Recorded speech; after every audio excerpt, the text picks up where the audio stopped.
Today song release by ಕ್ರಾಂತಿ. ದತ್ತು ಮಕ್ಕಳಿಗೆ ಹಕ್ಕಿಲ್ಲ ನೀತಿಯನ್ನ ಜಾರಿಗೆ ತಂದವರು ಯಾರು? ದತ್ತು ಮಕ್ಕಳಿಗೆ ಹಕ್ಕಿಲ್ಲ ಎಂಬ ನೀತಿಯನ್ನ ಜಾರಿಗೆ ತಂದವರು ಯಾರು? Lord Wellesley, lord Dalhousie, lord Mayo, lord Ripon. ದತ್ತು ಮಕ್ಕಳಿಗೆ ಹಕ್ಕಿಲ್ಲ. ದತ್ತು ಮಕ್ಕಳಿಗೆ ಉತ್ತರಾಧಿಕಾರಿ ಅಲೆಕ್ಸ್ ಅವರು, ನವೀನ್, ರಾಜೇಶ್, ಶೇಖಪ್ಪ ಅಂಡ್ ಹೊನ್ನಾಳಿ. ದತ್ತು ಮಕ್ಕಳಿಗೆ ಉತ್ತರಾಧಿಕಾರದ ಹಕ್ಕಿಲ್ಲ ಎನ್ನುವಂತ ನೀತಿಯನ್ನ ಡಾಲ್ಹೌಸಿ ಅವರು ಜಾರಿಗೆ ತರ್ತಾರೆ.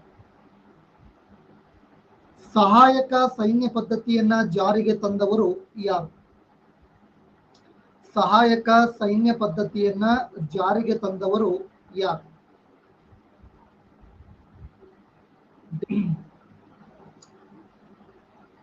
ಲಾರ್ಡ್ ವೆಲ್ಲೆಸ್ಲಿ ಅವರು ಸಹಾಯಕ ಸೈನ್ಯ ಪದ್ಧತಿಯನ್ನ ಜಾರಿಗೆ ತರ್ತಾರೆ. ಈ ಕೆಳಕಂಡ ಯಾರನ್ನ ಭಾರತದ ಸ್ಥಳೀಯ ಸರ್ಕಾರದ ಪಿತಾಮಹ, ಭಾರತದ ಸ್ನೇಹಿತ, ಸಹೋದರ ವೈಸ್ರಾಯ್ ಅಂತ ಹೇಳಿ ಕರಿತೀವಿ? ಸರ್ಕಾರದ ಪಿತಾಮಹ, ಭಾರತದ ಸ್ನೇಹಿತ ಮತ್ತು ಸಹೋದರ ವೈಸ್ರಾಯ್. ಓಕೆ. ವೈಸ್ರಾಯ್ ಕಚೇರಿಯಲ್ಲೇ ಕೊಲೆಗೀಡಾದ ವ್ಯಕ್ತಿ ಯಾರು? ವೈಸ್ರಾಯ್ ಕಚೇರಿ ಒಳಗೆ ಹಿಡಿದು ಎಡಕಿಂಚಣ್ಣು ಬರುತ್ತಾರೆ. ಯಾರು? ವೈಸ್ರಾಯ್ ಕಚೇರಿಯಲ್ಲೇ ಕೊಲೆಗೀಡಾದ ವ್ಯಕ್ತಿ ಯಾರು ಅಂತ ಪ್ರಶ್ನೆ. ವೈಸ್ರಾಯ್ ಕಚೇರಿಯಲ್ಲೇ ಕೊಲೆಗೀಡಾದ ಆ ವ್ಯಕ್ತಿ ಯಾರು? ಅಲೆಕ್ಸ್. ಕಚೇರಿಯಲ್ಲೇ ಕೊಲೆಗೀಡಾದ ಆ ವ್ಯಕ್ತಿ ಯಾರು ಅಂದ್ರೆ ಲಾರ್ಡ್ ಮೇಯೋರ್. ಮೈಸೂರನ್ನ ಒಡೆಯರಿಗೆ ಮೈಸೂರನ್ನ ಒಡೆಯರಿಗೆ ಪುನರ್ ಹಸ್ತಾಂತರ ಮಾಡಿದವ್ರು ಯಾರು? ಪುನರ್ದಾನ ಮಾಡಿದವ್ರು ಯಾರು? ದತ್ತು ಮಕ್ಕಳಿಗೆ ಹಕ್ಕಿಲ್ಲ ಎನ್ನುವಂತ ನೀತಿ ಯಾವ ರಾಜ್ಯಕ್ಕೆ ಫಸ್ಟ್ ಎಫೆಕ್ಟ್ ಆಗ್ತದೆ? ಕಾಮೆಂಟ್ ಮಾಡಿ. Very good. ಸತಾರ ರಾಜ್ಯ. ಹಾಗಾದ್ರೆ ದತ್ತು ಮಕ್ಕಳಿಗೆ ಹಕ್ಕಿಲ್ಲ ಎಂಬ ನೀತಿ ಜಾರಿಯಾದ ವರ್ಷ ಯಾವುದು? ದತ್ತು ಮಕ್ಕಳಿಗೆ ಹಕ್ಕಿಲ್ಲ ಎನ್ನುವಂತ ನೀತಿ ಜಾರಿಯಾದ ವರ್ಷ ಯಾವುದು ಅಂತ ಕೂಡ ಪ್ರಶ್ನೆ ಆಗಿದೆ. 1848. ಹಾಗಾದ್ರೆ ಸಹಾಯಕ ಸೈನ್ಯ ಪದ್ಧತಿಗೆ ಮೊದಲು ಒಳಪಟ್ಟಂತ ರಾಜ್ಯ ಯಾವುದು ಅಂತ ಕೇಳ್ತಾರೆ. ಸಹಾಯಕ ಸೈನ್ಯ ಪದ್ಧತಿಗೆ ಮೊದಲು ಒಳಪಟ್ಟಂತ ರಾಜ್ಯ ಹೈದರಾಬಾದ್. ಹೈದರಾಬಾದಿನ ನಿಜಾಮ ಸಹಿ ಆಗ್ತದೆ. ಸೊ ಹಾಗಾದ್ರೆ ಸಹಾಯಕ ಸೈನ್ಯ ಪದ್ಧತಿ ಜಾರಿಯಾದ ವರ್ಷ ಯಾವುದು ಅಂತ ಕೂಡ ಕೇಳ್ತಾರೆ. 1798. ಹಾಗಾದ್ರೆ ಸಹಾಯಕ ಸೈನ್ಯ ಪದ್ಧತಿಗೆ ಮೈಸೂರು ಯಾವಾಗ ಸೇರ್ಪಡೆ ಆಯಿತು ಅಂತ ಕೇಳ್ತಾ ಹೋಗ್ತಾರೆ. 1799, ಟಿಪ್ಪುವಿನ ಮರಣದ ನಂತರ 1799. ಹಾಗಾದ್ರೆ ಮೈಸೂರು ಸಹಾಯಕ ಸೈನ್ಯ ಪದ್ಧತಿಯನ್ನ ಒಪ್ಪಿಕೊಂಡಂತ ಸಂದರ್ಭದಲ್ಲಿ,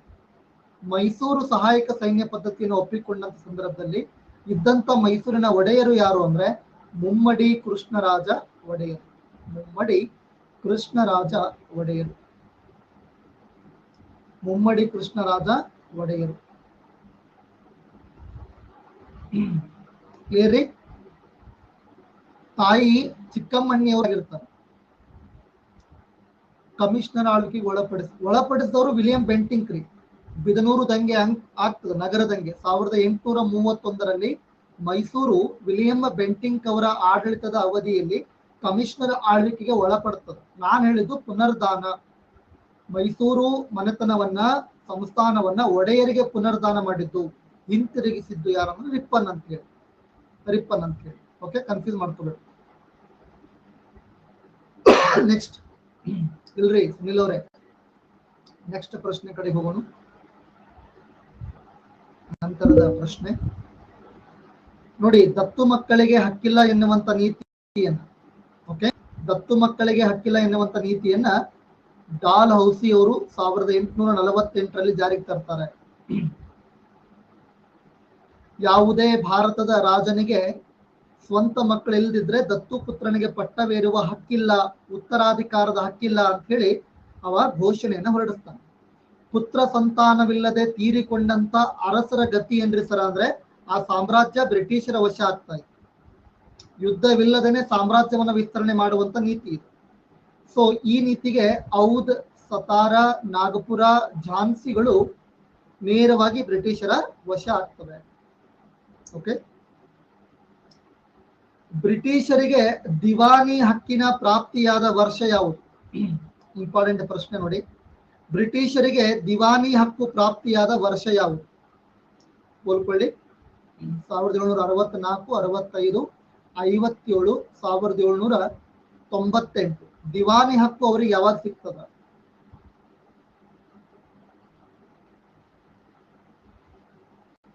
ದಿವಾನಿ ಹಕ್ಕು ಅವ್ರಿಗೆ ಯಾವಾಗ ಸಿಗ್ತದ ಅನ್ನುವಂಥದ್ದು. ದಿವಾನಿ ಹಕ್ಕು ಅವ್ರಿಗೆ ಯಾವಾಗ ಸಿಕ್ತು ಅನ್ನುವಂಥದ್ದು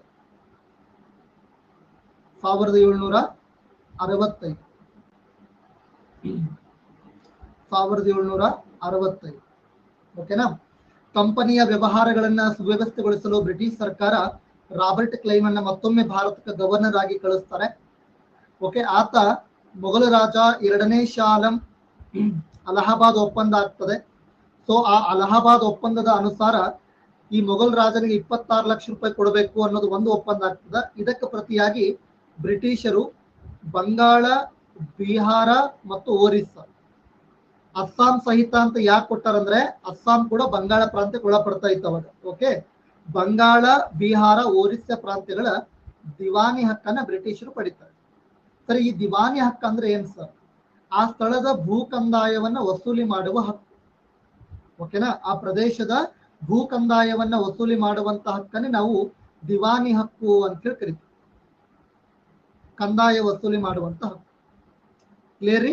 1765. ಮುಂದೋಗಲ್ವಾ? ನೆಕ್ಸ್ಟ್ ಮುಂದಿನ ಪ್ರಶ್ನೆ. ಮೈಸೂರು ಒಡೆಯರ ರಾಜ್ಯದ ಲಾಂಛನ ಯಾವುದು? ಬಲಮುಖದ ವರಹ, ಆನೆ, ಗಂಡ ಬೇರುಂಡ, ಹುಲಿ. ಮೈಸೂರು ಒಡೆಯರ ರಾಜ್ಯದ ಲಾಂಛನ ಯಾವುದು? ಮೈಸೂರು ಒಡೆಯರ ರಾಜ್ಯದ ಲಾಂಛನ ಯಾವುದು? ಮೈಸೂರು ಒಡೆಯರು ಈ ಮನೆತನದ ಲಾಂಛನ ಗಂಡ ಬೇರುಂಡ. ಗಂಗರ ಲಾಂಛನ ಯಾವುದು? ಗಂಗರ ಲಾಂಛನ ಯಾವುದು? ಮದಗಜ ಅಂತ ಹೇಳಿ ಕರಿತೀವಿ. ಮದಗಜ ಅಂತ ಹೇಳಿ ಕರಿತೀವಿ. ಓಕೆ, ಬಾದಾಮಿ ಚಾಲುಕ್ಯರು ಈ ಮನೆತನದ ಲಾಂಛನ ಯಾವುದು? ಬಾದಾಮಿ ಚಾಲುಕ್ಯರು. ನಾನು ಪೋಲ್ ಕೊಡ್ತೀನಿ, ನೀವು ಕಮೆಂಟ್ ಮಾಡ್ಲಿಕ್ಕೆ ಹೋಗ್ಬೇಡಿ. ಪೋಲ್ ಬಂದಿದೆ ಸರ್, ಬರ್ತದೆ ಭೀಮ್ರಾವ್ ಅವರೇ, ಬರ್ತದೆ. ಎಡಮುಖದ ವರಹ ವಿಜಯನಗರ ಸಾಮ್ರಾಜ್ಯ. ವಿಜಯನಗರ ಸಾಮ್ರಾಜ್ಯ. ಹೊಯ್ಸಳ ಮನೆತನದ ಲಾಂಛನ ಯಾವುದು? ಅಲೆಕ್ಸ್ ಮಲ್ಲಿಕಾರ್ಜುನ್ ಯಾಳ್ ದುರ್ಗ. ಹುಲಿಯನ್ನ ಕೊಲ್ಲುತ್ತಿರುವ ಸ್ಥಳದ ಚಿತ್ರ ಅಂತ ಬರ್ತದ. ಒಂದು ವೇಳೆ ಹುಲಿಯನ್ನ ಕೊಲ್ಲುತ್ತಿರುವ ಸ್ಥಳದ ಚಿತ್ರ ಅಂತ ಕೊಳ್ಳೇ ಇಲ್ಲ, ಬರೇ ಹುಲಿ ಅಂತ ಕೊಟ್ಟಿದ್ರೆ ಅದೇ ಸರಿ ಆಗ್ತದೆ, ಕನ್ಫ್ಯೂಸ್ ಆಗ್ಬಾರ್ದು. ಮೈಸೂರು ಒಡೆಯರ ರಾಜಧಾನಿ ಮೈಸೂರು. ರಾಜ್ಯದ ಲಾಂಛನ ಗಂಡ ಬೇರುಂಡ. ನವರಾತ್ರಿ ಅಥವಾ ದಸರಾ ಉತ್ಸವವನ್ನ 1610ರಲ್ಲಿ ರಾಜ ಒಡೆಯರವರು ಆರಂಭ ಮಾಡ್ತಾರೆ. ಇದು ಕೂಡ ಪ್ರಶ್ನೆ ಆಗಿದೆ. ಇನ್ನು ಮೈಸೂರು ಅರಮನೆ ನಿಮಗೆಲ್ಲ ಗೊತ್ತೇ ಇದೆ, 1912ರಲ್ಲಿ ಹೊಸದಾಗಿ ಕಟ್ಟಿಸ್ತಾರೆ ಹೆನ್ರಿ ಇರ್ವಿನ್ ಅವರು. ಯಾಕಂದ್ರೆ ಮೊದಲು ಕಟ್ಟಿಗೆ ಅಥವಾ ಮರದ ಅರಮನೆ ಇತ್ತು, ಅದು ಅಗ್ನಿಗೆ ಆಹುತವಾಗ್ತದೆ ಅಂತ ಹೇಳಿ ರಾಜ ರವಿವರ್ಮ ಆ ಅರಮನೆಯನ್ನ ಶೃಂಗಾರ ಮಾಡ್ತಾರೆ, ಡಿಸೈನ್ ಮಾಡ್ತಾರೆ, ಅಲಂಕಾರ ಮಾಡ್ತಾರೆ. ಓಕೆ, ಶಿಲ್ಪಿ ಯಾರಂದ್ರೆ ಹೆನ್ರಿ ಇರ್ವಿನ್. ಯಾವ ದಿವಾನರ ಕಾಲಘಟ್ಟದಲ್ಲಿ ಅಂದ್ರೆ ಟಿ ಆನಂದ್ ರಾವ್ ಅಂತ ಬರ್ತಾರ್ರಿ, ಅವ್ರ ಕಾಲಘಟ್ಟದಲ್ಲಿ ಈ ಮೈಸೂರಿನ ಅರಮನೆ ನಿರ್ಮಾಣ ಕಾರ್ಯ ಆರಂಭ ಆಗ್ತದೆ, ಆನಂದ್ ರಾವ್ ಅಂತ ಹೇಳಿ. ಕ್ಲಿಯರಾ? ನೆಕ್ಸ್ಟ್, ಅಠಾರ ಕಚೇರಿಯನ್ನ ಸ್ಥಾಪಿಸಿದವರು ಯಾರು? ರಾಜ ಒಡೆಯರು, ದೊಡ್ಡ ದೇವರಾಜ ಒಡೆಯರು, ಚಿಕ್ಕ ದೇವರಾಜ ಒಡೆಯರು, ಹೈದರ್ ಅಲಿ. ಅಠಾರ ಕಚೇರಿಯನ್ನ ಸ್ಥಾಪಿಸಿದವರು ಯಾರು? ಅಠಾರ ಕಚೇರಿಯನ್ನ ಸ್ಥಾಪಿಸಿದವರು ಚಿಕ್ಕ ದೇವರಾಜ ಒಡೆಯರು. ಲಾಲ್ಬಾಗಿನ ನಿರ್ಮಾಪಕ ಯಾರು? ನಂತರದ ಪ್ರಶ್ನೆ. ಲಾಲ್ ಬಾಗನ್ನ ನಿರ್ಮಾಣ ಮಾಡಿದವರು ಯಾರು, ಅಥವಾ ಲಾಲ್ ಬಾಗಿನ ನಿರ್ಮಾಪಕ ಅಂತ ಯಾರನ್ನ ಕರಿತೀವಿ? ಅಲೆಕ್ಸ್. ಯಾರನ್ನ ಲಾಲ್ ಬಾಗ್ನ ನಿರ್ಮಾಪಕ ಅಂತ ಕರಿತೇವೆ ಅಂದ್ರೆ ಹೈದರ್ ಅಲಿಯನ್ನ ಲಾಲ್ ಬಾಗ್ನ ನಿರ್ಮಾಪಕ ಅಂತ ಕರಿತೀವಿ. ಓಕೆ, ಇನ್ನು ಚಾಮುಂಡಿ ಬೆಟ್ಟಕ್ಕೆ 1000 ಮೆಟ್ಟಿಲುಗಳನ್ನ ಹಾಕಿಸಿದವರು, ನಂದಿ ವಿಗ್ರಹವನ್ನು ನಿರ್ಮಾಣ ಮಾಡಿದವರು ಯಾರು ಅಂತ ಕೂಡ ಪ್ರಶ್ನೆ ಆಗ್ತದೆ. ಓಕೆ, ನಿಧಾನ ಸ್ಪಾರ್ಕ್ ಕೆಟ್ಟ ಉಡಾಳಾಗಿದೆ. ಪೋಲ್ ಕೊಟ್ಟೆ ಅನ್ ಮಾಡಿದ್ ನಾನು, ನಿಮಗೆ ಪೋಲ್ ಬರೋದು ಲೇಟ್ ಆಗ್ಯದ ಅಷ್ಟೇ.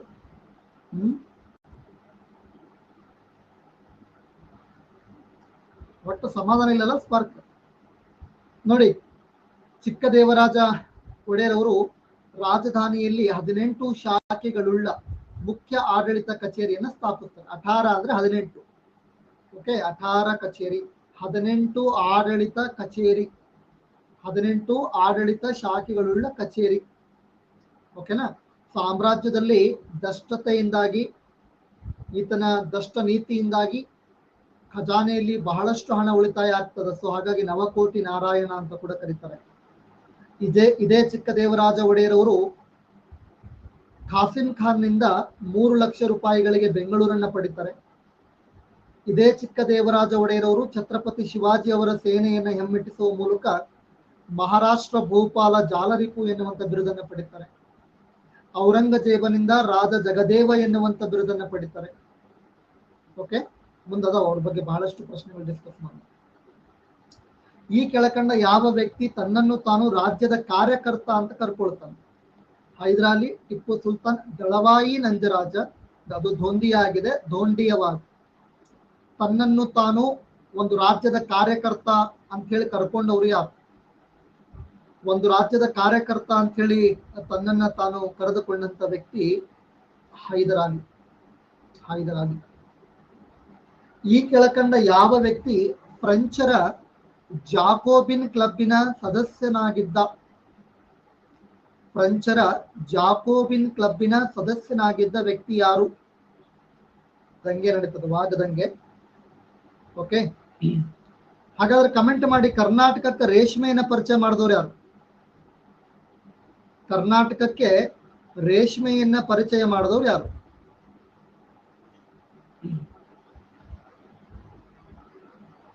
ಯಾರು? ಕರ್ನಾಟಕಕ್ಕೆ ರೇಷ್ಮೆಯನ್ನ ಪರಿಚಯ ಮಾಡಿದವರು ಅವರೇ, ನೀಲಗಿರಿಯನ್ನ ಪರಿಚಯ ಮಾಡಿದವರು ಅವರೇ. ಯುದ್ಧ ಭೂಮಿಯಲ್ಲಿ ಏನನ್ನ ಬಳಕೆ ಮಾಡ್ತಾರೆ? ಫಿರಂಗಿನ, ರಾಕೆಟ್?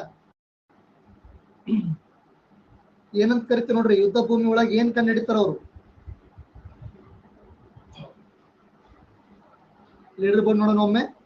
ಫಿರಂಗಿ ಬಳಸ್ತವ್ರು ಯಾರು? ಕಮೆಂಟ್ ಮಾಡ್ರಿ. ಫಿರಂಗಿ ಬಳಸ್ತವ್ರು ಯಾರು? ಬಾಬರ್ ಬಳಕೆ ಮಾಡ್ತಾನೆ. ಕ್ಷಿಪಣಿಯನ್ನ ಟಿಪ್ಪು ಬಳಕೆ ಮಾಡಿದ್ರೆ ಬಾಬರ್ ಫಿರಂಗಿಯನ್ನ ಬಳಕೆ ಮಾಡ್ತಾರೆ. ಇಂಪಾರ್ಟೆಂಟ್ ಅದು, ಕನ್ಫ್ಯೂಸ್ ಮಾಡ್ಕೋಬೇಡ್ರಿ.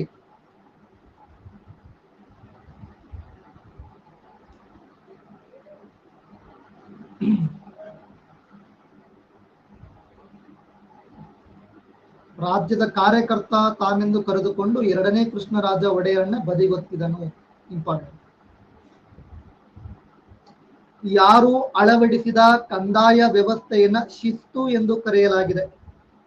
ಭೀಮರಾವ್, ಬಾಬಾ ಸಾಹೇಬ, ಶಿವಪ್ಪ ನಾಯಕ, ವೆಂಕಟಪ್ಪ ನಾಯಕ. ಯಾರು ಅಳವಡಿಸಿದ ಕಂದಾಯ ಪದ್ಧತಿಯನ್ನ ಶಿಸ್ತು ಅನ್ನುವಂತ ಹೆಸರಿನಿಂದ ಕರೀತೇವೆ? ಓಕೆ, ಯಾರ ಕಂದಾಯ ವ್ಯವಸ್ಥೆಯನ್ನ ನಾವು ಶಿಸ್ತು ಅನ್ನುವಂತ ಹೆಸರಿನಿಂದ ಕರಿತೇವೆ ಎನ್ನುವಂಥದ್ದು ಇಂಪಾರ್ಟೆಂಟ್ ಅದು. ಓಕೆ, ಶಿವಪ್ಪ ನಾಯಕನ ಶಿಸ್ತು ಅಂತ ಹೇಳಿ ಕರಿತೀವಿ, ಕೆಳದಿಯ ನಾಯಕ. ಮುಂಡರಗಿ ದಂಗೆಯ ನಾಯಕತ್ವ ವಹಿಸಿಕೊಂಡವರು ಯಾರು? ಮುಂಡರಗಿ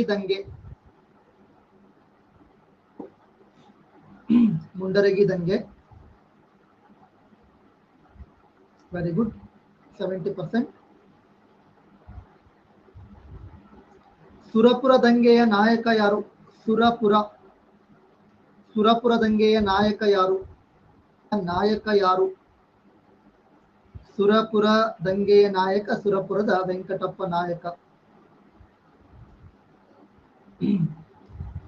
ನರಗುಂದದ ಬಂಡಾಯದ ನಾಯಕ ಯಾರು? ನರಗುಂದದ ಬಂಡಾಯದ ನಾಯಕನಾರು? ಅಲ್ಲಿ ದಂಗೆ ಅಂತ ಒಂದು ಟಾಪಿಕ್ ಇದೆ.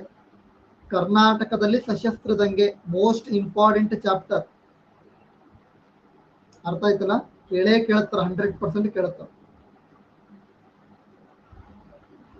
ಶಿವಪ್ಪ ನಾಯಕನು ಅಳವಡಿಸಿದ ಕಂದಾಯ ವ್ಯವಸ್ಥೆಯನ್ನ ಶಿಸ್ತು ಅಥವಾ ಶಿಸ್ತು ಅಂತೇಳಿ ಕರಿತಾ ಇದ್ರು.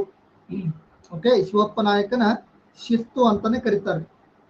ಫಲವತ್ತತೆಯ ಆಧಾರದ ಮೇಲೆ ಭೂಮಿಯನ್ನ ವರ್ಗೀಕರಣ ಮಾಡಿ, ಭೂಮಿಯನ್ನ ಅಳತೆ ಮಾಡಿ ಆಧುನಿಕ ಕಂದಾಯ ವ್ಯವಸ್ಥೆಯನ್ನು ನಿಗದಿಪಡಿಸಿದ ವ್ಯಕ್ತಿ.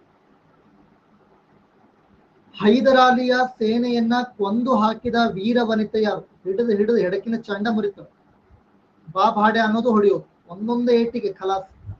ರಾಣಿ ಚೆನ್ನಮ್ಮಾಜಿ, ಕಿತ್ತೂರು ರಾಣಿ ಚೆನ್ನಮ್ಮಾಜಿ, ಒಣಕೆ ಓಬವ್ವ, ರಾಣಿ ಅಬ್ಬಕ್ಕ ದೇವಿ.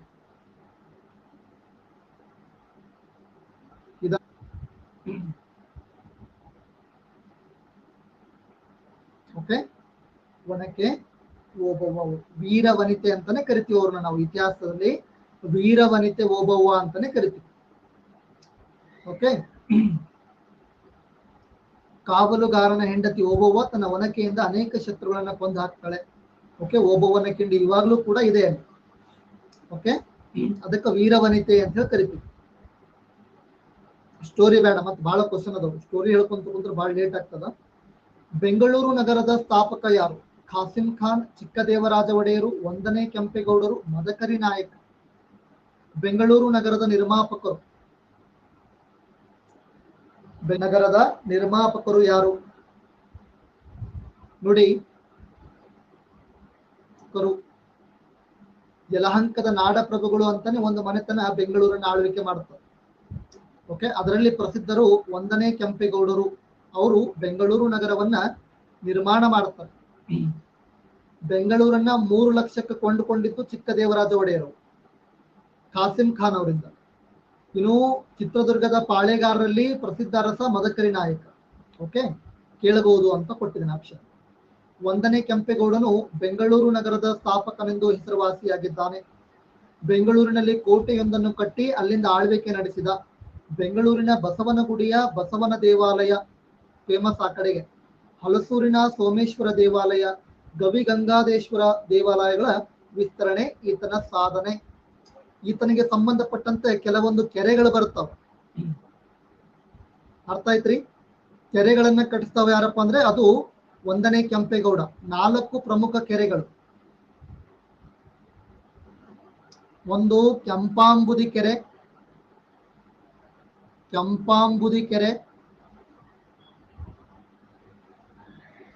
ಓಕೆ. ನೆಕ್ಸ್ಟ್ ಸಂಪಂಗಿ ಕೆರೆ. ಇವರ ಪ್ರಮುಖ ಕೆರೆಗಳು. ಹಲಸೂರು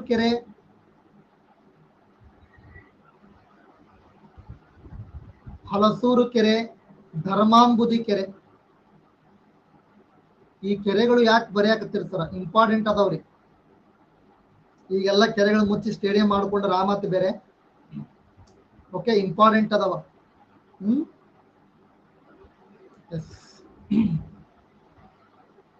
ನೆಕ್ಸ್ಟ್ 7ನೇ ಕ್ಲಾಸ್ ಬುಕ್ಕು.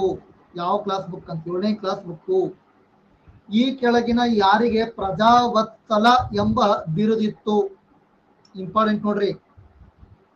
1ನೇ ಕೆಂಪೇಗೌಡ, 2ನೇ ಕೆಂಪೇಗೌಡ, ಮಾಗಡಿ ಕೆಂಪೇಗೌಡ, ನರಸನಾಯಕ ಒಡೆಯರ್. ಯಾರಿಗೆ ಪ್ರಜಾವತ್ಸಲ ಎಂಬ ಬಿರುದಿತ್ತು? ಈ ಕೆಳಗಿನ ಯಾರಿಗೆ ಪ್ರಜಾವತ್ಸಲ ಎಂಬ ಬಿರುದಿತ್ತು ಅಂತ? 1ನೇಯ ಕೆಂಪೇಗೌಡರಿಗೆ. 1ನೇಯ ಕೆಂಪೇಗೌಡರಿಗೆ ನೋಡ್ರಿ. 4 ಕೆರೆಗಳು ಕೂಡ ನಿಮ್ ಟೆಕ್ಸ್ಟ್ ಬುಕ್ ಅಲ್ಲಿ ಕೊಟ್ಟಿದ್ದಾರೆ. ಕೆಂಪಾಂಬುದಿ, ಧರ್ಮಾಂಬುದಿ, ಹಲಸೂರು, ಸಂಪಂಗಿ. 1ನೇ ಕೆಂಪೇಗೌಡನು ಅನೇಕ ಛತ್ರ ಮತ್ತು ಅಗ್ರಹಾರಗಳನ್ನ ನಿರ್ಮಾಣ ಮಾಡಿರ್ತಾರೆ. ಧರ್ಮಪ್ರಭುವಾಗಿ ಆಳಿದ ಇವರಿಗೆ ಪ್ರಜಾವತ್ಸಲ ಎಂಬ ಬಿರುದು. ಪ್ರಜೆಗಳ ಪ್ರೀತಿಗೆ ಒಳಪಟ್ಟವರು. ಓಕೆ, ಪ್ರಜಾವತ್ಸಲ ಎಂಬ ಬಿರುದು 1ನೇ ಕೆಂಪೇಗೌಡರಿಗಿತ್ತು. ಇದು ಇಂಪಾರ್ಟೆಂಟ್. ಮಾಗಡಿಯನ್ನ ರಾಜಧಾನಿಯನ್ನಾಗಿ ಮಾಡಿಕೊಂಡು ಆಡಳಿತ ನಿರ್ವಹಿಸಿದವರು ಯಾರು? 1ನೇ ಕೆಂಪೇಗೌಡ, 2ನೇ ಕೆಂಪೇಗೌಡ, 3ನೇ ಕೆಂಪೇಗೌಡ, ಮಾಗಡಿ ಕೆಂಪೇಗೌಡ.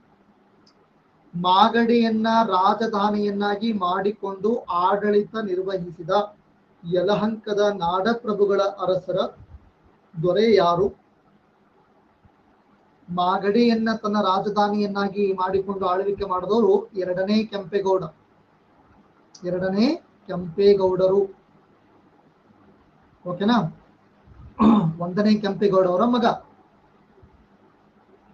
ಮಾಗಡಿಯನ್ನ ರಾಜಧಾನಿಯನ್ನಾಗಿ ಮಾಡಿಕೊಂಡು ಆಡಳಿತವನ್ನು ನಿರ್ವಹಿಸಿದ್ರು. ಹೀಗಾಗಿ ಈ ಸಂತತಿಯ ದೊರೆಗಳನ್ನ ಮಾಗಡಿ ಕೆಂಪೇಗೌಡರು ಅಂತೇಳಿ ಎಲ್ಲರನ್ನು ಕರೀತಾರೆ ಮುಂದೆ ಬರೋರು. ಓಕೆ, 4 ಗೋಪುರಗಳನ್ನು ಕೂಡ ಇವರು ಕಟ್ಟಿಸ್ತಾರೆ. ಇವರ ಕಾಲದಲ್ಲಿ ಬೆಂಗಳೂರು ನೇಯ್ಗೆಯ ಪ್ರಮುಖ ಕೇಂದ್ರವಾಗಿ ಬೆಳೀತದೆ. ಓಕೆ, ಇಷ್ಟ. ಇವ್ರ ಬಗ್ಗೆ ಜಾಸ್ತಿ ಇಂಪಾರ್ಟೆಂಟ್ ಇಲ್ಲ. ಲೀಡರ್ ಬೋರ್ಡ್ ಅನ್ನ ಒಮ್ಮೆ ನೋಡುವ. ಚಂದ ಓದ್ಲಿಕ್ಕತ್ತೀರ. ಅರೆ ಭಾಷೆ ಅಥವಾ ಅರೆ ಭಾಷೆ, ಈ ಭಾಷೆಯನ್ನ ಮಾತನಾಡುವ ಜಿಲ್ಲೆ ಯಾವುದು? ಮೈಸೂರು, ಮಂಡ್ಯ, ಚಾಮರಾಜನಗರ, ಕೊಡಗು. ಅರೆ ಭಾಷೆ ಅಥವಾ ಅರೆ ಭಾಷೆ. ನೋಡಿ, ಇದು ಅರೆ ಭಾಷೆಯನ್ನು ಕೂಡ ಮಾತನಾಡ್ತದೆ. ಅರೆ ಭಾಷೆ ಅಂತರಲ್ಲಿ ಲೋಕಲ್ ಆಗಿ ನಾವು ಭಾಷೆ ಅಂತೀವಿ. ಮತ್ತು ಕೊಡವ ಲ್ಯಾಂಗ್ವೇಜ್ ಅನ್ನ ಕೂಡ ಅವ್ರು ಯೂಸ್ ಮಾಡ್ತಾರೆ. ಕೊಡವ.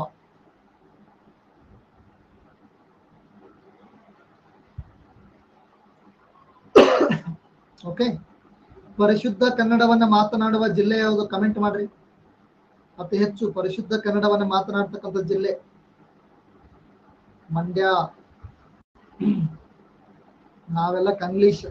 ನಮ್ಮ ಉತ್ತರ ಕರ್ನಾಟಕ ಸೈಡ್ ಬಂದ್ರೆ ಸ್ವಲ್ಪ ಹಿಂದಿ ಉರ್ದು ಮಿಕ್ಸ್ ಆಗ್ತದೆ. ನಾರ್ತ್ ಸೌತ್ನವರು ಕಂಗ್ಲೀಷ್ ಮಿಕ್ಸ್, ತುಳು ಮತ್ತು ಕೆನರಾ ತುಳು ಮಿಕ್ಸ್. ಪ್ಯೂರ್ ಕನ್ನಡ ಅಂದ್ರೆ ಮಂಡ್ಯ. ಹೌದಾ? ನೆಕ್ಸ್ಟ್,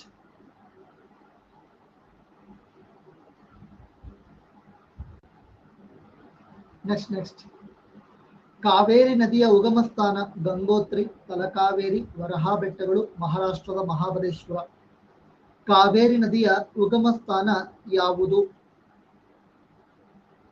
ಕಾವೇರಿ ನದಿಯ ಉಗಮ ಸ್ಥಾನ ಯಾವುದು ಅಂದ್ರೆ ಅದು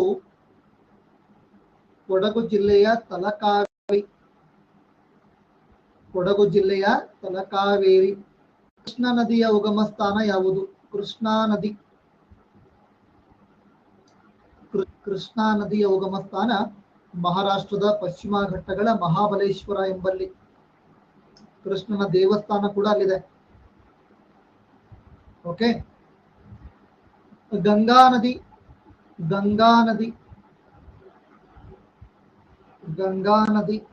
ಅದರದ ಬಗ್ಗೆ ಮತ್ತೆ ಡಿಸ್ಕಸ್ ಮಾಡೋಣ. ಪ್ರಶ್ನೆ ಕೇಳ್ತಾರ್ರಿ, ಕರ್ನಾಟಕದಲ್ಲಿ ಅತಿ ಉದ್ದವಾಗಿ ಹರಿಯುವ ನದಿ ಯಾವುದು ಅಂತ.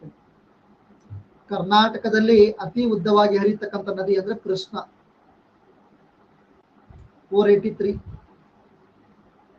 ಕರ್ನಾಟಕದ ಅತಿ ಉದ್ದವಾದ ನದಿ ಅಂದ್ರೆ ಕಾವೇರಿ. ಕರ್ನಾಟಕದ ಅತಿ ಉದ್ದವಾದ ನದಿ ಅಂದ್ರೆ ಕಾವೇರಿ.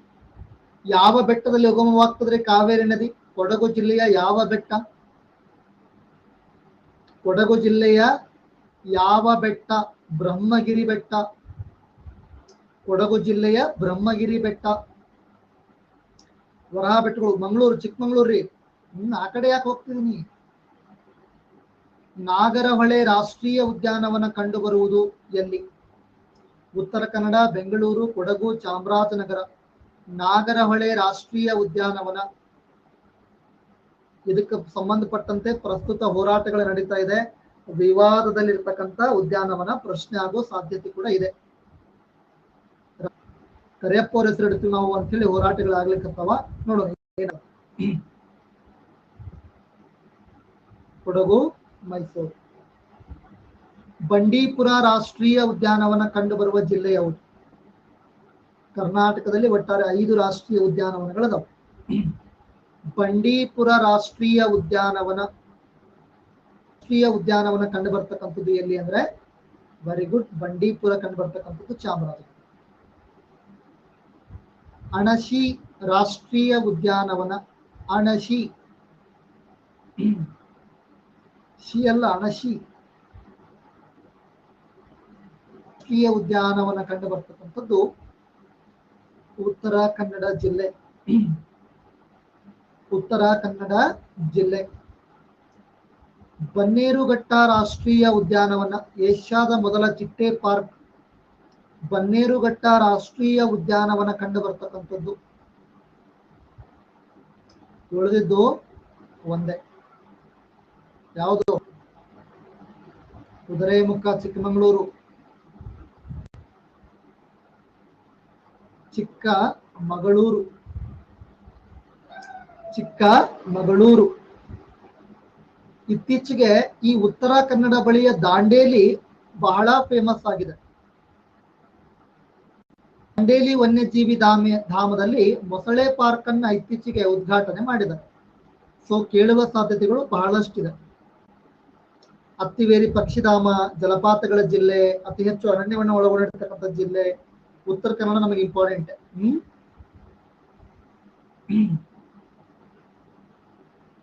ನೆಕ್ಸ್ಟ್ ನೋಡಿ, ಪಶ್ಚಿಮ ಘಟ್ಟಗಳ ತಪ್ಪಲಿನಲ್ಲಿರುವ ಕೊಡಗು ಜಿಲ್ಲೆಯ ಕೊಡಗು. ಇಲ್ಲಿನ ಹೆಚ್ಚಿನ ಜನರು ಆಡುವ ಭಾಷೆಗಳೆಂದ್ರೆ ಕೊಡವ ಮತ್ತು ಅರೆಭಾಷೆ ಅಥವಾ ಅರೆಭಾಷೆ. ಮೊದಲನೇ ಪ್ರಶ್ನೆಗೆ ಸಾಕ್ಷಿ. ಇನ್ನು ಎರಡನೇ ಪ್ರಶ್ನೆ, ಕರ್ನಾಟಕದ ಜನರ ಜೀವನದಿ ಕಾವೇರಿ, ತಲಕಾವೇರಿಯು ಕಾವೇರಿ ನದಿಯ ಉಗಮ ಸ್ಥಾನ. ಎರಡನೇ ಪ್ರಶ್ನೆಗೆ ಸಾಕ್ಷಿ. ನಾಗರಹೊಳೆ ಎಂಬ ರಾಷ್ಟ್ರೀಯ ಉದ್ಯಾನವನ ಕೊಡಗು ಜಿಲ್ಲೆಯಲ್ಲಿದೆ. ಮೂರನೇ ಪ್ರಶ್ನೆಗೆ ಸಾಕ್ಷಿ. ಮೂರು ಇಂಪಾರ್ಟೆಂಟ್. ಕ್ಲಿಯರಾ? ಯಾಕಂದ್ರೆ ಕಾಶ್ಮೀರ, ಕೊಡಗು. ಮುದ್ದು ರಾಜ ಕೇಸರಿ ಇದು ಈ ಕೆಳಗಿನ ಪ್ರಸ್ತುತ ಯಾವ ಸ್ಥಳದ ಹೆಸರಾಗಿದೆ? ಮುದ್ದು ರಾಜ ಕೇಸರಿ, ಬಂಗಾರಿ ಮುದ್ದು ಅಲ್ಲ. ಓಕೆ, ಮುದ್ದು ರಾಜ ಕೇಸರಿ, ಕೊಡಗು, ರಾಜಕೇರಿ, ಮುತ್ತು ರಾಜಕೇರಿ. ಮಡಿಕೇರಿಯ ಪುರಾತನ ಹೆಸರೇನು ಅಂತ ಕೇಳಿದ್ರೆ ಮುದ್ದು ರಾಜಕೇರಿ ಅಂತ ಹಾಕಬೇಕು.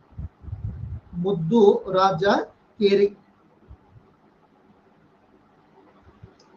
ನೋಡ್ರಿ, ಕೊಡಗನ್ನ ಆಳಿದ ಪ್ರಮುಖ ರಾಜ ಮನೆತನ ಅಂದ್ರೆ ಅದು ಹಾಲೇರಿ ಮನೆತನ. ಒಂದು ಫಿಲ್ಮ್ ಕೂಡ ಆಗಿತ್ತು, ಡಾಕ್ಟರ್ ರಾಜ್ಕುಮಾರ್ ಅವರು ಅಭಿನಯ ಮಾಡಿರ್ತಕ್ಕಂಥ ಒಂದು ಚಲನಚಿತ್ರ. ಓಕೆ, 17ನೇ ಶತಮಾನದ ಆರಂಭದಲ್ಲಿ ಇದನ್ನ ವೀರರಾಜ, ಹಾಲೇರಿ ಮನೆತನವನ್ನ ಸ್ಥಾಪಿಸಿದವನು ವೀರರಾಜ. ಮುಂದೆ ಮುದ್ದು ರಾಜ ಎನ್ನುವಂತ ಒಬ್ಬ ಅರಸ ಬರ್ತಾನೆ, ಕ್ಯೂಟ್ ಕಿಂಗ್ ಅಂತ ಹೇಳಿ. ಆತ ಮುದ್ದು ರಾಜ ಕೇರಿಯನ್ನ ಕಟ್ಟಿಸಿ ಅದನ್ನ ತನ್ನ ರಾಜಧಾನಿಯನ್ನಾಗಿ ಮಾಡಿಕೊಂಡ. ಆ ಮುದ್ದು ರಾಜ ಕೇರಿಯೇ ಈಗ ಪ್ರಸ್ತುತ ಮಡಿಕೇರಿ ಆಗಿದೆ. ಕ್ಲಿಯರಾ?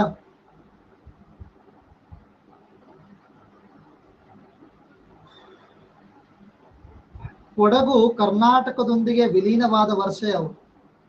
ಪ್ರತ್ಯೇಕ ರಾಜ್ಯ ಆಗಬೇಕು ಅಂತಿದ್ರು ಅವರು 1947, 49, 52, 56. ಕೊಡಗು ಕರ್ನಾಟಕದೊಂದಿಗೆ ವಿಲೀನವಾದ ವರ್ಷ ಯಾವುದು ಅನ್ನುವಂಥ ಪ್ರಶ್ನೆ. ಕೊಡಗು ಕರ್ನಾಟಕದೊಂದಿಗೆ ವಿಲೀನವಾಗಿರ್ತಕ್ಕಂಥ ವರ್ಷ 1956. ಕೊಡಗು ಒಂದು ಪ್ರತ್ಯೇಕ ಪ್ರಾಂತ್ಯವಾಗಿ ಉಳಿದಿತ್ತು. ಬರಂಗಿಲ್ಲ ನಾವು ನಿಮ್ಮ ಮೈಸೂರು ಸಂಸ್ಥಾನಕ್ಕಂತದ್ದು, ಹೌದಾ? ನಿಮ್ಮ ಮೈಸೂರು ಸಂಸ್ಥಾನಕ್ಕೆ ನಾವು ಬರಂಗಿಲ್ಲ, ಪ್ರತ್ಯೇಕ ಪ್ರಾಂತ್ಯವಾಗಿ ಉಳಿತೀವಿ ಅಂದ್ರೆ ಅವ್ರು ನಾವು ಬರ್ರಿ ಅನ್ನೋರು, ಹಂಗೆ ಯಾಕೆ ಮಾಡ್ತೀರಿ, ಬರ್ರಿಪ್ಪ ಅಂದ್ವಿ. ಇಲ್ಲಿ ಬರಂಗಿಲ್ಲ ಅಂದ್ರು. ಕೊನೆಗೆ 1953ರಲ್ಲಿ ಫಜಲ್ ಅಲಿ ಸಮಿತಿ ಅಂತ ಒಂದು ಸಮಿತಿ ರಚನೆ ಆಗ್ತದೆ. ಎಚ್ ಎನ್ ಕುಂದ್ರು ಮತ್ತು ಕೆ ಎಂ ಖಂಡಿಕರ್ ಅವರು ಕೂಡ ಇರ್ತಾರೆ. ಈ ಫಜಲ್ ಅಲಿ ಸಮಿತಿ ಏನಿದೆ, ಫಜಲ್ ಅಲಿ ಸಮಿತಿ 1955ರಲ್ಲಿ ತನ್ನ ವರದಿಯನ್ನು ನೀಡುತ್ತದೆ. 1955ರಲ್ಲಿ ತನ್ನ ವರದಿಯನ್ನು ನೀಡುತ್ತದೆ. 1956ರಲ್ಲಿ ಸಂವಿಧಾನಕ್ಕೆ 7ನೇ ತಿದ್ದುಪಡಿ ಮಾಡೋದ್ರ ಮೂಲಕ 1956 ನವೆಂಬರ್ 1ಕ್ಕೆ 1956 ನವೆಂಬರ್ 1ಕ್ಕೆ ಭಾಷಾವಾರು ಪ್ರಾಂತ್ಯಗಳ ರಚನೆಯನ್ನ ಮಾಡ್ತಾರೆ. 14 ರಾಜ್ಯಗಳು, 6 ಕೇಂದ್ರಾಡಳಿತ ಪ್ರದೇಶಗಳ ರಚನೆ ಕೂಡ ಆಗ್ತದೆ. ರಾಜ್ಯ ಪುನರ್ವಿಂಗಡಣಾ ಕಾಯ್ದೆ ಜಾರಿಯಾದ ವರ್ಷ ಯಾವುದು ಅಂತ ಕೇಳ್ತಾರೆ. ರಾಜ್ಯ ಪುನರ್ವಿಂಗಡಣಾ ಕಾಯ್ದೆ ಜಾರಿಯಾದ ವರ್ಷ 1956. ಆಂಧ್ರ ಪ್ರದೇಶ ಅಲ್ರಿ ಕೋಡಿ, ಆಂಧ್ರ ಪ್ರದೇಶ ರಚನೆ ಆಗೋದು 1953 ಅಕ್ಟೋಬರ್ 1ಕ್ಕೆ. ಪೊಟ್ಟಿ ಶ್ರೀರಾಮುಲು ಅವರ ಅಮರಣಾಂತ ಉಪವಾಸದ ಪರಿಣಾಮವಾಗಿ ಅವ್ರು ಯಾವಾಗ ಪ್ರಾಣ ಅರ್ಪಣೆ ಮಾಡುತ್ತಾರೋ ಆ ನಂತರ ಉಗ್ರ ಹೋರಾಟ ಬಂದಿದ್ರಿಂದಾಗಿ ಭಾಷಾವಾರು ಪ್ರಾಂತ್ಯವಾಗಿ ರಚನೆಯಾದ ಮೊದಲ ರಾಜ್ಯ ಅಂದ್ರೆ ಅದು ಆಂಧ್ರ ಪ್ರದೇಶ್. ಓಕೆನಾ. ವಾಂಚು ಸಮಿತಿಯ ಪ್ರಕಾರ, ವಾಂಚು ಸಮಿತಿ 58 ದಿನಗಳ ಕಾಲ ಎಗ್ ರೈಸ್ ತಿನ್ಲಿಲ್ಲ, ಉಪ್ಪಿಟ್ಟು ತಿನ್ಲಿಲ್ಲ, ಕಾಂಕ್ರೀಟ್ ತಿನ್ಲಿಲ್ಲ. ನಾಷ್ಟ ಮಾಡ್ರಿ ಸಾಹೇಬ್ರ ಅಂದ್ವಿ, ಒಗ್ಗರಣೆ ಮಂಡಕ್ಕಿನೂ ಬ್ಯಾಡ ಅಂದ್ರು.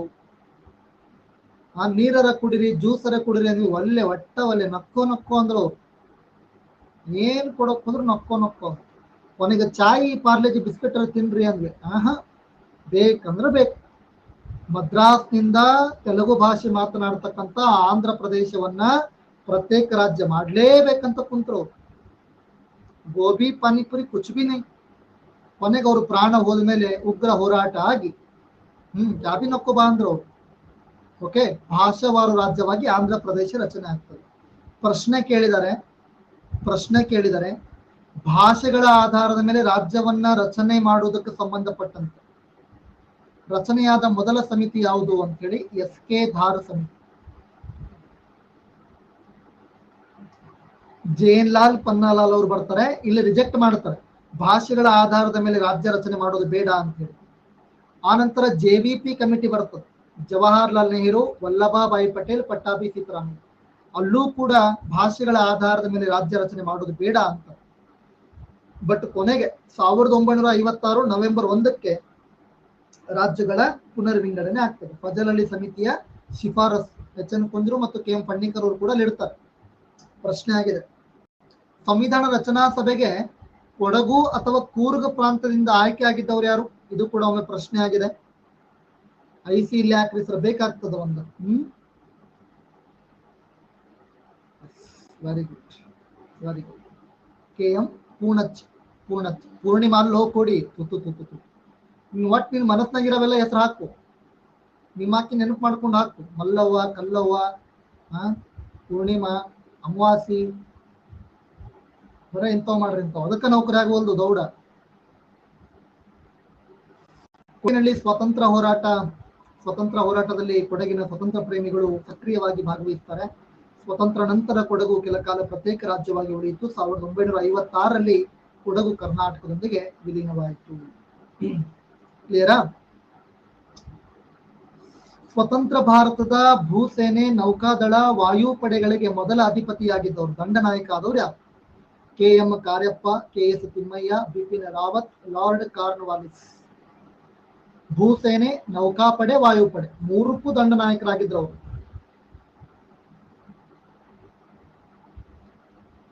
69% KS ಕಾರ್ಯಪ್ಪ. ಈ ಕೆಳಕಂಡ ಯಾವ ಬ್ರಿಟಿಷ್ ಗವರ್ನರ್ ಜನರಲ್ ಆಗಿಯೂ ಹಾಗೂ ಬ್ರಿಟಿಷ್ ಸೇನೆಯ ಮಹಾದಂಡ ನಾಯಕನಾಗಿಯೂ ಸೇವೆಯನ್ನ ಸಲ್ಲಿಸಿದ್ದ? ಇಂಪಾರ್ಟೆಂಟ್ ಪ್ರಶ್ನೆ. ಇದನ್ನ ನಾನು ನಿಮಗೆ IC ಒಳಗೆ ಇದನ್ನ ಕೇಳಿದ್ದೆ 11 ಗಂಟೆ ಕ್ಲಾಸ್ ಒಳಗೆ. ಹೌದು, ನಮ್ಮ ಮೊದಲ CDS ಬಿಪಿನ್ ರಾವತ್. ಪ್ರೆಸೆಂಟ್ ಯಾರದಾರ್ರಿ CDS? ಕೊಡಗಿನ ಹೆಸರನ್ನ ಜಗತ್ತಿಗೆ ಪರಿಚಯ ಮಾಡಿದವರಲ್ಲಿ ಫೀಲ್ಡ್ ಮಾರ್ಷಲ್ KM ಕರಿಯಪ್ಪ ಅವರು ಪ್ರಮುಖರು. ಬ್ರಿಟಿಷರ ಕಾಲದಲ್ಲಿ ಅವರು ಪ್ರಥಮ ಭಾರತೀಯ ಜನರಲ್. ಪ್ರಶ್ನೆ ಕೇಳ್ತಾರೆ. ಸ್ವತಂತ್ರ ಭಾರತದ ಭೂಸೇನೆ, ನೌಕಾದಳ ಮತ್ತು ವಾಯುಪಡೆಗಳಿಗೆ ಮೊದಲ ಅಧಿಪತಿಯಾಗಿತ್ತು. ಅದಕ್ಕೆ ಅವರಿಗೆ ಫೀಲ್ಡ್ ಮಾರ್ಷಲ್ ಅಂತ ಕರೀತಾರೆ.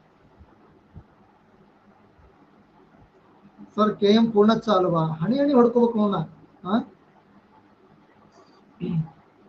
ನೆಕ್ಸ್ಟ್, ಕಿತ್ತೂರು ರಾಣಿ ಚೆನ್ನಮ್ಮಳ ಪತಿಯ ಹೆಸರೇನು? ನಿಮಗೆ ಯಾಕಂದ್ರೆ ಮತ್ತ ಬೇಕು. ಕಿತ್ತೂರು ರಾಣಿ ಚೆನ್ನಮ್ಮಳ ಪತಿಯ ಹೆಸರೇನು? ಮಲ್ಲ ಸರ್ಜ ದೇಸಾಯಿ, ಶಿವಲಿಂಗ ಸರ್ಜ ದೇಸಾಯಿ, ಅರ್ಜುನ್ ಸರ್ಜಾ, ಸಂಗೊಳ್ಳಿ ರಾಯಣ್ಣ. ಕಿತ್ತೂರು ರಾಣಿ ಚೆನ್ನಮ್ಮಳ ಪತಿಯ ಹೆಸರು ಕ್ಯಾ?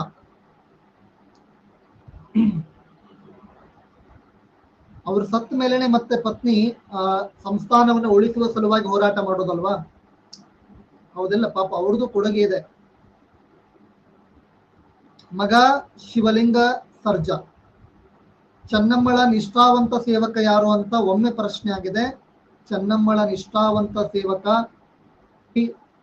ಕನ್ನಡ ನಾಡಿನ ಕೆಚ್ಚೆದೆಯ ವೀರ ಸಂಗೊಳ್ಳಿ ರಾಯಣ್ಣ.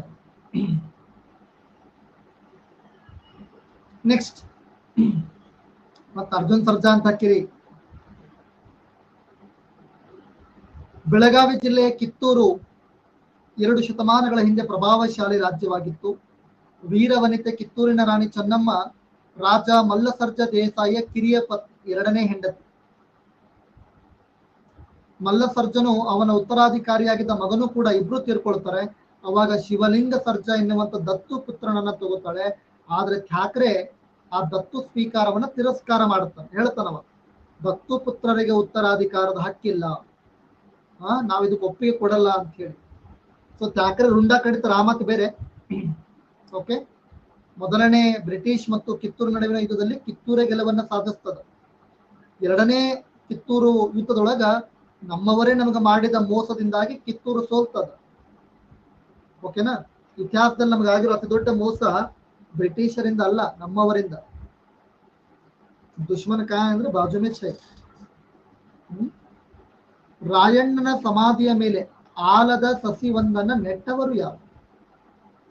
ಕೆಂಚವ್ವ, ಬಿಚ್ಚುಗತ್ತಿ ಚನ್ನಬಸಪ್ಪ, ರುದ್ರ ಸರ್ಜ ದೇಸಾಯಿ, ಕಿತ್ತೂರು ರಾಣಿ ಚೆನ್ನಮ್ಮ. ಸಸಿಯನ್ ಒಂದ್ ನಿಮಿಷ. ಆಲದ ಸಸಿಯನ್ನ ನೆಟ್ಟವರು ನಮ್ಮ ಬಿಚ್ಚುಗತ್ತಿ ಚನ್ನಬಸಪ್ಪ ಅವರು. Kenchavva mummy. Okay, Kenchavva mummy. Sangolli Rayanna ಅವರ ತಾಯಿಯ ಹೆಸರು ಕೆಂಚವ್ವ. ಅಮ್ಮಿ ಅಮ್ಮುಜಾನ್. ಮಾಮ್ ಯಾರವ? ಉಮಾಶ್ರೀ ಅಣ್ಣವ. ಫಿಲ್ಮ್ ಒಳಗ. ಓಕೆ, ಎಂತ ಗುಂಡಿಗೆಯೋ ನಿಂದವಳು, ಅದು ಉಮಾಶ್ರೀ. ರಾಣಿ ಅಬ್ಬಕ್ಕ ಯಾವ ಮನೆತನಕ್ಕ ಸೇರಿದವಳು? ಚುಟು ಅಂದಿರ ಮತ್ತ ಚುಟು ಅಲ್ಲ, ಓನ್ಲಿ ಚುಟು. ಚೌಟು, ನಾಟ್ ಸೌಟು, ಕುಟು, ಕೌಟು ಯಾವ ಮನೆತನಕ್ಕೆ ಸೇರಿದವರು? ಯಪ್ಪ ಅನ್ಬೇಕು. ಉಲ್ಲಾಳದ ಅಬ್ಬಕ್ಕ ರಾಣಿ ಚೌಟು ಮನೆತನಕ್ಕೆ ಸೇರಿದವರು 71%. ಚೌಟು ಅರಸರ ಮನೆತನದ ಉಲ್ಲಾಳದ ಅಬ್ಬಕ್ಕ ರಾಣಿಯು ಪೋರ್ಚುಗೀಸರ ವಿರುದ್ಧ ಹೋರಾಟವನ್ನ ಮಾಡ್ತಾರೆ. ಈ ಕರಾವಳಿ ಭಾಗದಲ್ಲಿ ನಾಗಾರಾಧನೆ ಮತ್ತು ಭೂತಕೋಲ, ಓಕೆ, ಭೂತಾರಾಧನೆ ಸಹಜ ಅವರ ಸಂಪ್ರದಾಯ. ನಾಗಾರಾಧನೆ ಮತ್ತು ಭೂತಾರಾಧನೆ ತುಳುನಾಡಿನ ಆರಾಧನಾ ಪಂಥಗಳು. ಓಕೆ, ಕರಿಮೆಣಸಿನ ರಾಣಿ ಅಲ್ಲ.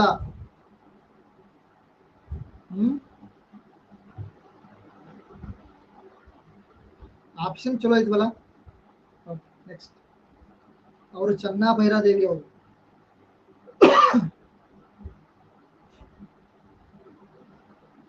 ತುಳು ನಿಘಂಟನ್ನ ರಚಿಸಿದವರು ಯಾರು?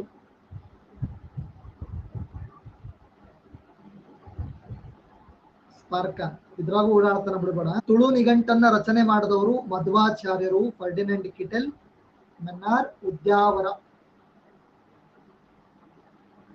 ತುಳು ನಿಘಂಟನ್ನ ರಚನೆ ಮಾಡಿದವರು ಯಾರು? ಪುರ ಅಂತ ಬರ್ತದಲ್ಲ, ಅದರ ಪುರಾತನ ಹೆಸರು ಉದ್ಯಾವರ ಅಂತ. ಉದ್ಯಾವರ. ಓಕೆ, ಉದ್ಯಾವರ ಅಂದ್ರೆ ಉದಯಪುರ. ಮಂಗಳೂರಿಗೆ ಏನಂತ ಕರಿತಿದ್ರು ಮೊದಲು ಅಂದ್ರೆ ಮಂಗಳಪುರ ಅಂತ ಕರಿತಾ ಇದ್ರು. ಮಂಗಳಪುರ. ಮಂಗಳೂರಿಗೆ ಮಂಗಳಪುರ ಅಂತಿದ್ರು, ಉದಯಪುರಕ್ಕೆ ಉದ್ಯಾವರ ಅಂತ ಇದ್ರು.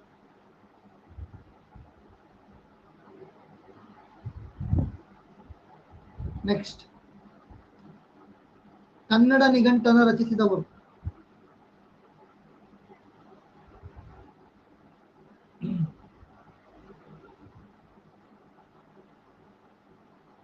ವಿಕ್ರಮಾದಿತ್ಯ ಅವರು. ಕೊಲ್ಲಾಪುರ ಸ್ಟೇಡಿಯಂ ಇನ್ನೂ ಇದೆ ಸರ್. ಹೌದಾ? ಓಕೆ. ಮಧ್ವಾಚಾರ್ಯರ ಸಿದ್ಧಾಂತ ಯಾವುದು? ದ್ವೈತ ಸಿದ್ಧಾಂತ. ದ್ವೈತ ಮತ ಸ್ಥಾಪಕ ಮಧ್ವಾಚಾರ್ಯರು ತುಳುನಾಡಿನವರು. ಎಲ್ಲಿ ಜನಿಸ್ತಾರ್ರಿ ಮಧ್ವಾಚಾರ್ಯರು? ಜನಿಸಿದ ಸ್ಥಳ ಯಾವುದು? ಕಮೆಂಟ್ ಮಾಡ್ರಿ. ಉಡುಪಿಯ ಪಾಜಕ. ಮಂಗಳೂರಿನ ಕದ್ರಿಯಲ್ಲಿರುವ ಮಂಜುನಾಥ ದೇವಸ್ಥಾನವು ತುಳುನಾಡಿನ ಪ್ರಾಚೀನ ದೇವಸ್ಥಾನ, ಕದ್ರಿ ಒಳಗೆ. ಓಕೆ. ಫರ್ಡಿನೆಂಡ್ ಕಿಟೆಲ್ ಕನ್ನಡ ನಿಘಂಟನ್ನ ರಚಿಸ್ತಾರೆ. ಬಾಸೆಲ್ ಮಿಷನ್ ಮುದ್ರಣಾಲಯದಲ್ಲಿ ಅದು ಪ್ರಿಂಟ್ ಆಗ್ತದೆ. ಬಾಸೆಲ್ ಮಿಷನ್ ಮುದ್ರಣಾಲಯ. ತುಳು ನಿಘಂಟನ್ನ ರಚಿಸಿದವರು ಜರ್ಮನಿಯಿಂದ ಬಂದ ಮೆನ್ನರ್. ಅರ್ಥ ಆಯ್ತ್ರಿ? ಮೆನ್ನರ್.